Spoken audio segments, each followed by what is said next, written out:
Moved any needles in Iowa? I don't think that it did. I'm not sure it changed Bernie's momentum in Iowa. I think he's got the momentum.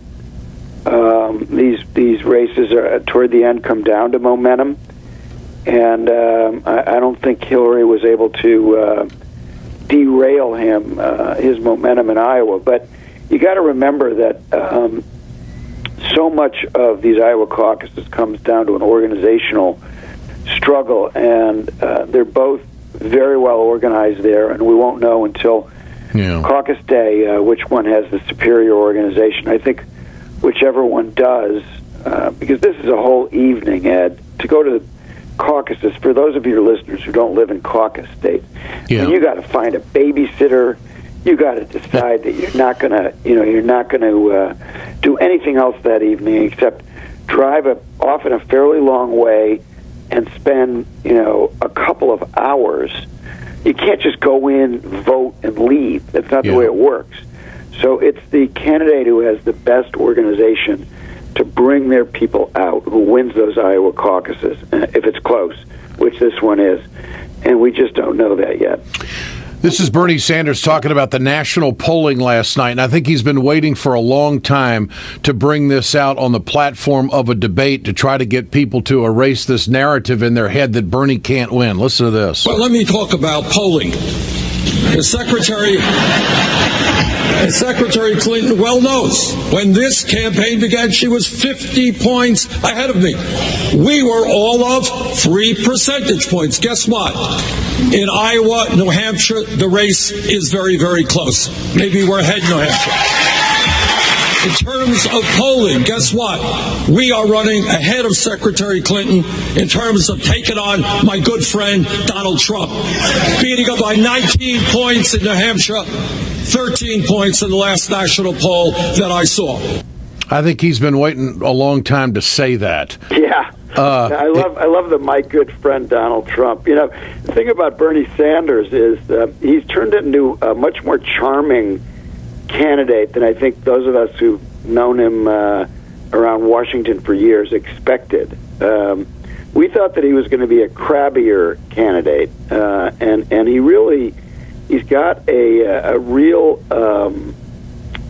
he's got a tone, a kind of a light tone that works with the anger, with the sense of outrage in a way that is very effective for his candidacy. Mm-hmm. I have to say that speaking fees on the rubber chicken circuit don't bother me at all. Really? $600,000 from Goldman Sachs or Wall Street to go speak at a banquet, that doesn't bother me. Really? I'm totally the opposite of you. It's really funny. We really disagree on this point. It's one of the things that I really do not like about Hillary Clinton's behavior in the last few years. I think it was really dumb of her to do that. Why did she do that after she left as Secretary of State? She can make money. She had plenty of money. They're worth tens of millions of dollars. Some people think the Clintons are worth close to $100 million. She knew, or she should have known, that this would send a terrible signal. It's a symbolic thing, but it's not smart. It's not smart, and it doesn't put you in a good position to go after them hammer and tong. Now, I think on the other hand, I think that she has more credibility on health care.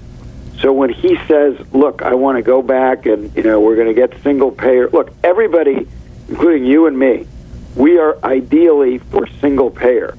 But it is not practical right now. And I thought that she kind of nailed him on the fact that Vermont tried it and they had to back away from it in his home state. You need political power to do that kind of stuff. You not only need political power to send the insurance companies into oblivion. His position means abolishing all health insurance companies in the United States. But he's also talked about a political movement to accomplish that. That's what he's starting. That's not going to happen. Here's the problem, Ed. Here's the problem. It takes energy on a particular issue to create really big political change like that. Yeah. You and I argued about this in the run-up to the passage of Obamacare in late 2009, early 2010. Democrats have been trying without success at that point for 70 years to get single payer. It's not a matter of just, winning the presidency and then starting to build a movement. It is super tough to do that. You're telling everybody, you're throwing everybody off their insurance and saying your insurance now is the government.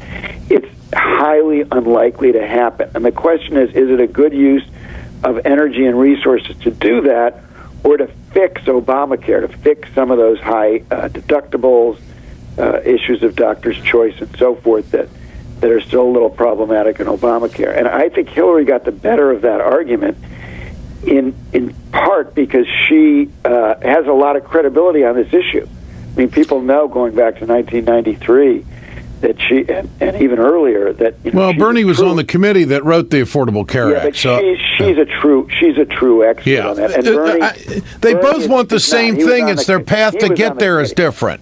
Right, and her path is way, way more realistic. But where I think that Bernie has the edge is just in capturing this real sense of genuine and appropriate outrage that the wealthy in our country have too much power, and that's where her taking $600,000 from Goldman comes into play. Back to Wall Street for a moment. Bernie Sanders, thinks the way you do when it comes to taking speaking fees from Wall Street. Here it is.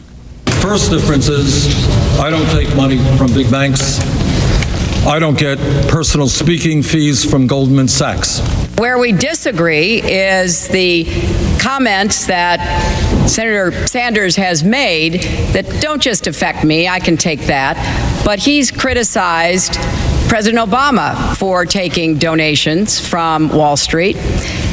And President Obama has led our country out of the Great Recession.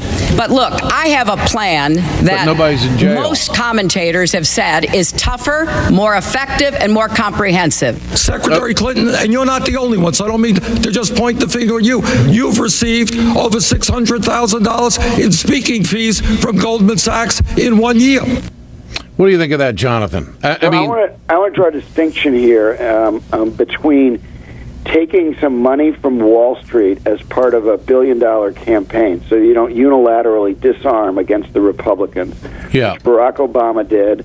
And I think if Bernie Sanders were nominated, which I think you and I agree is possible, that he should take money from whoever he can to win the presidency, and it doesn't mess up the campaign because both Sanders and Obama, and I think increasingly Clinton, have an army of small donors, people giving under $100 on average, that the Republicans do not have, and that neutralizes anything that some additional money from Wall Street would be buying in a general election.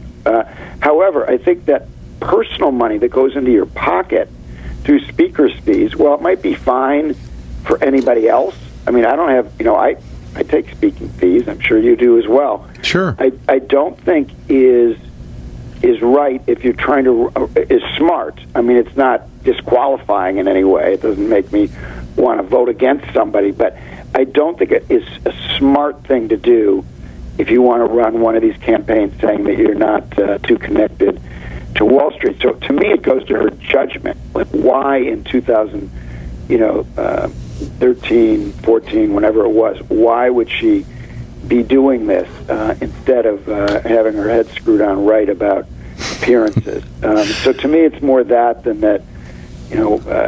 There's that somehow it's wrong to take money as Obama did for your campaign. Yeah. She just cannot bring herself to breaking up the banks, and that's what Bernie wants to do. He thinks that's the crux of it all, and I don't disagree. Jonathan Alter, always great to visit. We'll do it again. Thank you. Great talking to you.